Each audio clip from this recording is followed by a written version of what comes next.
नमस्कार बच्चों, मैं डॉक्टर अनीता तंबोली।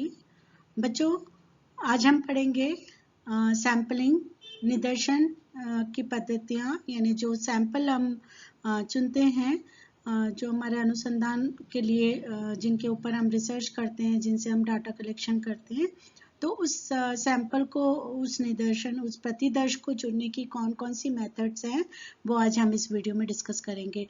निदर्शन क्या है और निदर्शन पद्धति क्या है, ये मैं आपको पिछले वीडियो 1 में बता चुकी हूँ और आपको ये क्लियर हो गया होगा कि सैंपल और सैम्पलिंग किसे कहा जाता है। तो उसी सैंपल को चुनने की जो अलग अलग पद्धतियाँ हैं, उसे आज हम डिस्कस करते हैं। निदर्शन पद्धति यानी जो भी हम सैंपल का चुनाव करते हैं, जितनी भी इकाइयों का हम अपने उसके लिए चुनाव करते हैं अनुसंधान के लिए, तो हम ऐसे ही नहीं ले लेते, उसको किसी न किसी मेथड के द्वारा हम उसका हर इकाइयों का चुनाव करते हैं, ताकि हमारा जो सैंपल है वो सब बिल्कुल परफेक्ट निकल के आए और उनमें जितनी भी हमारी ज़रूरत है, उन सारी ज़रूरत को, सारी विशेषताओं को वो सैंपल पूरा कर पाए, तभी हमारा जो रिजल्ट होगा अनुसंधान का, सर्वेक्षण का, वो साइंटिफिक रिजल्ट होगा। तो हम देखें कि निदर्शन में प्रतिनिधित्व एवं पर्याप्तता का गुण होने के लिए निर्दर्शन चुनाव की क्रिया को विशिष्ट विधियों द्वारा करना चाहिए। यानी हमने पिछले वीडियो में देखा कि निदर्शन की जो एक अच्छे निदर्शन की क्या विशेषता है कि वो पूरे जो समग्र हैं, समग्र क्या है वो आपको मैं बता चुकी हूँ कि जो हमारे विषय से संबंधित जितनी भी जो रिलेटेड व्यक्ति हैं, इकाइयाँ हैं, वो हमारा समग्र होता है। संपूर्ण लोग, संपूर्ण जो इकाइयाँ हैं उसको हम समग्र कहते हैं और उनमें से कुछ इकाइयों को हम चुनते हैं सैंपल के लिए। तो इसका पूरा जो समग्र का प्रतिनिधित्व करना चाहिए और पर्याप्त मात्रा में उसके सभी गुण होने चाहिए। तो ऐसे निर्देशन को हमें प्राप्त करने के लिए हमें कई मेथड्स को कई प्रकार की मेथड्स होती है जिसको हम अनुसंधानकर्ता यूज करता है। तो उन तमाम जो पद्धतियां हैं निदर्शन को चुनने की, सैंपल को चुनने की, उसको हम 2 भागों में विभक्त करते हैं। एक तो है संभावना निर्देशन और दूसरा संभावना रहित निर्देशन, प्रोबेबिलिटी और नॉन प्रोबेबिलिटी।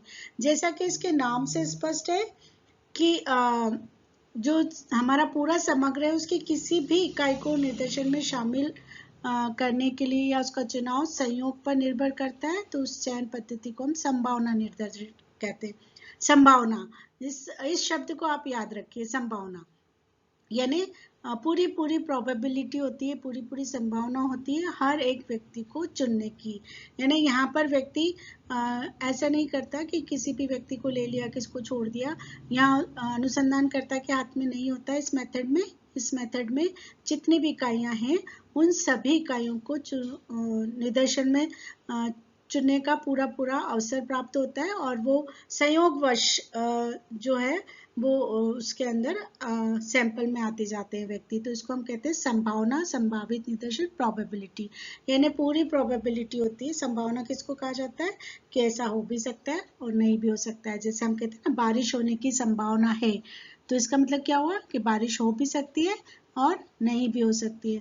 तो संभावना का मतलब होता है कि उस इकाई को चुनने की संभावना पूरी है, वो इकाई उसमें शामिल हो भी सकती है और नहीं भी हो सकती है। यानी हम अपनी मर्जी से उसको शामिल या उसको छोड़ते नहीं है, ये पूरी संभावना होती है कि वो उसमें शामिल हो जाए, तो उसको प्रोबेबिलिटी सैंपल मेथड कहते हैं। दूसरी संभावना रहित, इसका अपोजिट, यानी ये पूरी तरह से संभावना संयोग पर इसका कोई महत्व नहीं होता। ये अनुसंधानकर्ता की इच्छा पर निर्भर करता है कि वो किस व्यक्ति को अपने सैंपल के अंदर चुनाव करे। तो समझ में आया, ये 2 मेथड होती है। संभावना निर्देशन, जिसमें पूरी संभावना होती है हर एक व्यक्ति के चुनाव की, और इसमें संभावना का कोई महत्व नहीं होता। इसमें अनुसंधानकर्ता अपनी मर्जी से उसको इकाइयों का चुनाव करता है। अब इनको आगे डिटेल में हम देखते हैं। देखिए, संभावना निदर्शन के कई मेथड्स हैं, उसको हम अलग अलग अनुसंधानकर्ता अपने उद्देश्य विषय के अनुसार उसको उपयोग में लाता है। तो इसके कई प्रकार है, जिसमें हम सबसे पहले देखते हैं देव निर्देशन प्रणाली, रैंडम सैम्पलिंग मेथड। सैम्पलिंग अपने आप में मेथड है, रैंडम सैम्पलिंग। तो ये क्वेश्चन हमेशा अक्सर आता है किसी न किसी रूप में। तो देव निर्देशन, जैसा कि इसके नाम से स्पष्ट होता है कि इसका जो इकाइयों का जो चयन हम करते हैं वो देव योग से होता है, यानी इसमें व्यक्ति के अपना कोई भी रोल नहीं होता, यानी जो भी जिस भी इन मेथड्स को हम यूज करते हैं तो उसमें अपने आप ही वो व्यक्ति चुनाव उसका हो जाता है, उसमें व्यक्ति जानबूझकर किसी का चुनाव नहीं करता, देव योग से, संयोग से, उसकी संभावना से वो चुनाव होके हमारे सैंपल में आ जाता है। इसकी कई मेथड्स हैं, जैसे लॉटरी प्रणाली, कार्ड या टिकट प्रणाली, नियमित अंकन, अनियमित अंकन प्रणाली और ग्रिड। ये क्या है मैं आपको बताती हूँ कि लॉटरी प्रणाली, जैसे कि आप जानते हो इसके नाम से स्पष्ट है कि जो भी हमारा समग्र होता है, हमारे विषय से संबंधित जितने भी लोग होते हैं, मान लीजिए 1000 लोग हमारे उस समस्या से जुड़े हुए हैं या जिस पे हम अनुसंधान कर रहे हैं विषय से जुड़े हुए हैं, तो उन 1000 लोगों का या 2000 जो भी है हमारे पास समग्र, उन सबका हम किसी एक पर्चे पे नाम लिख लेते हैं या कोई निशान या किसी भी तरह का कुछ हम बना लेते हैं नाम लिख के, और उसको हम पर्चियाँ फोल्ड कर करके किसी एक उसमें पॉट में या उसमें डाल देते हैं हम, और फिर एक एक उसको हिलाते जाते हैं और किसी एक व्यक्ति से, चाहे वो बच्चा होता है चाहे कोई भी होता है, किसी एक व्यक्ति से हर एक पर्ची को उठाया जाता है। तो हमें जैसे 100 लोगों का चुनाव करना है, 50 लोगों का चुनाव करना है, तो हम उसमें से 50 पर्चियाँ निकाल लेते हैं, या तो एक साथ निकालते हैं या फिर एक एक करके, एक बार निकाला उसको घुमाया, एक बार निकाला, ऐसे करके हम 50 पर्चियाँ निकाल लेते हैं। उसमें जो भी नाम आता है वो हमारा सैंपल होता है। दूसरी मेथड कार्ड या टिकट प्रणाली, ये भी इसी की तरह है। एक कार्ड पे हम कुछ भी साइन बना लेते हैं या उससे रिलेटेड जो भी व्यक्ति के नाम हैं या कुछ भी हम उस पर लिख के और एक बड़े से ड्रम में डाल देते हैं, और उस ड्रम को हम बहुत बार यानी 40-50 बार एक बार घुमाते हैं और फिर उसमें से एक कार्ड निकालते हैं, फिर हम 40-50 बार घुमाते हैं, फिर एक कार्ड निकालते हैं, और ऐसे करके हमें अगर 50-100 जितने भी लोगों की ज़रूरत होती है सैंपल में, उनका चुनाव कर लेते हैं। नियमित अंकन प्रणाली में इसके अंतर्गत हम उनकी एक लिस्ट बना लेते हैं जितने भी हमारा समग्र होता है, और किसी भी या तो नाम से उनके नंबरिंग कर देते हैं 1 2 3 4 या किसी तरह का साइन बना देते हैं, और उसमें फिर हम रेगुलर मार्किंग करते हैं, यानी हम इस तरह से प्रोसेस करते हैं कि जैसे हर 5वां व्यक्ति पे टिक कर दिया, हर 10वें व्यक्ति पे टिक कर दिया, है ना। तो इस तरह से हम रेगुलर मार्किंग करते हैं, यानी हर 10वां, हर 20वां, हर 50वां, ये जो भी हम पहले डिसाइड कर लेते हैं हमको किस नंबर पे टिक करना है, और जितने हमें सैंपल में लोगों की ज़रूरत है उतने लोगों पर हम टिक कर लेते हैं और वो हमारा सैंपल होता है। अनियमित अंकन प्रणाली से जस्ट अपोजिट, यानी यहाँ तो हमने हर 10वें 5वें व्यक्ति पे टिक किया, यहाँ पर ऐसा नहीं होता। यहाँ हम पहले और लास्ट व्यक्ति को छोड़ देते हैं और बीच में कहीं भी रैंडमली हम उस पर टिक करते जाते हैं, और जो व्यक्ति हम, चाहे वो 8वां व्यक्ति हो, चाहे 20वां व्यक्ति हो, दूसरा व्यक्ति हो, कोई सा भी व्यक्ति हो सकता है, तो उसके आधार पर जितने लोगों की ज़रूरत होती है हम उसका चुनाव कर लेते हैं। फिर ये ग्रिड पद्धति, ये हम जो जोग्राफिकल एरिया होता है, हमारा जो क्षेत्र होता है, उसको चुनने के लिए हम इस पद्धति को उपयोग में लाते हैं। एक ग्रिड होती है, एक प्लेट होती है जो कि ट्रांसपेरेंट होती है, और उसमें एक खाने बने होते हैं और नंबरिंग किए होते हैं। तो हम पहले से ही डिसाइड कर लेते हैं कि हमें कौन कौन से नंबर, हमें जैसे मान लीजिए 5 एरिया में सेलेक्ट करना है, हम राजस्थान का अध्ययन कर रहे हैं, तो राजस्थान में से हमें 4 या 5 जिलों का हमें अध्ययन करना है। तो अब उसको कैसे चुनेंगे, तो हम राजस्थान का पूरा एक नक्शा रखेंगे और नक्शे के ऊपर ये ट्रांसपेरेंट ग्रिड रखेंगे, और हम पहले से ही डिसाइड कर लेंगे कि हमें दूसरा, 5वां, 8वां नंबर हमें सेलेक्ट करना है, और हम उस पर रखेंगे, और जो जिला 8वां, 5वां और दूसरा जो भी हमने सेलेक्ट किया उस पर आता है, उस जिले को हम सेलेक्ट कर लेते हैं। तो ये कहलाती है ग्रिड प्रणाली। तो देव निर्देशन, जिसमें इकाइयों का चुनाव पूरी तरह से देव योग पर निर्भर होता है। आगे हम देखें इसके ये पहला प्रकार था संभावना निर्देशन का। दूसरा प्रकार देखें स्तरित देव निर्देशन पद्धति, स्ट्रेटिफाइड रैंडम सैम्पलिंग। इसके अंदर हम क्या करते हैं कि जितना भी जो समग्र होता है उसको अलग अलग समान विशेषताओं वाले एक एक वर्ग में, एक एक निर्देश सब सैंपल में विभक्त कर देते हैं। जैसे कि आयु के आधार पर, तो एक जैसे आयु वाले अलग ले लिए, धर्म एक जैसे धर्म वाले अलग एक ग्रुप बना लिया, महिला पुरुष का एक ग्रुप अलग बना लिया। तो ऐसे अलग अलग एक एक गुण के आधार पर हम वो अलग अलग ग्रुप बना लेंगे, और फिर उस ग्रुप के अंदर से हम जो हमारे ज़रूरत की सैंपल है उसको चुनाव कर लेंगे। कोई सी भी एक हम जो वो हमारी जो देव निर्देशन पद्धति है, चाहे लॉटरी, चाहे ग्रिड या लॉटरी या कार्ड प्रणाली, किसी भी तरह से हम उनका फिर चुनाव कर लेते हैं। तो इसमें क्या हो गया, यानी हमने पूरे समग्र को स्तर में बांट दिया, अलग अलग स्तर में, है ना। आयु, धर्म, लिंग, जो भी हमारी विशेषता है उस ग्रुप की, उसके आधार पर फिर उनमें से हमने थोड़े थोड़े लोगों को चुनाव कर लिया। तीसरा है लघु स्तरित निर्देशन। लघु स्तरित यानी ये भी इसी की तरह ही है, लेकिन इसमें क्या है कि हम केवल एक गुण के आधार पर अलग अलग करते हैं। इसके अंदर हम जो छोटे छोटे ग्रुप बनाए उसको भी हम और उप विभागों में विभाजित करते हैं और छोटे छोटे ग्रुप बना लेते हैं। जैसे मान लीजिए कि हमने आयु ले ली, तो पहले तो हमने आयु के आधार पर 2 भागों में बांट लिया, फिर और ग्रुप उसके छोटे कि इस आयु से इस आयु के, इस आयु से इस आयु के, है ना। तो ऐसे करके हमने अलग अलग उनमें से भी और कुछ और विशेषताओं को लेते हुए छोटे छोटे उपभागों में उनको और विभाजित, तो ये कई स्तरों में हो जाता है। ये केवल हम अलग अलग ग्रुप में बांट के उनका सिलेक्शन करते हैं और ये कई स्तरों में विभाजित होकर फिर उनमें से हम थोड़े थोड़े लोगों का चुनाव कर लेते हैं। क्षेत्र निर्देशन प्रणाली, इसके अंतर्गत जैसा कि नाम से स्पष्ट है, एरिया सैंपलिंग, हम जो समस्त जो हमारा एरिया है उनको भी हम छोटे छोटे एरिया में बांट लेते हैं और फिर उन छोटे एरिया को सेलेक्ट करके उनके जो समस्त उनके निवासी हैं उनका अध्ययन करते हैं। नेक्स्ट हम देखें संभावना रहित निर्देशन। वो जब हमने देखा संभावना निर्देशन संभावित, जिसमें इकाइयों का चुनने की पूरी पूरी संभावना होती है, और ये कहलाता है संभावना रहित, नॉन प्रोबेबिलिटी, यानी इसमें संभावना का कोई भी महत्व नहीं है। अनुसंधानकर्ता अपनी इच्छा से इकाइयों का चुनाव करता है। इसके भी कई प्रकार हैं। पहला हम देखें उद्देश्यपूर्ण या सविचार निर्देशन, पर्पसिव डेलिब्रेट।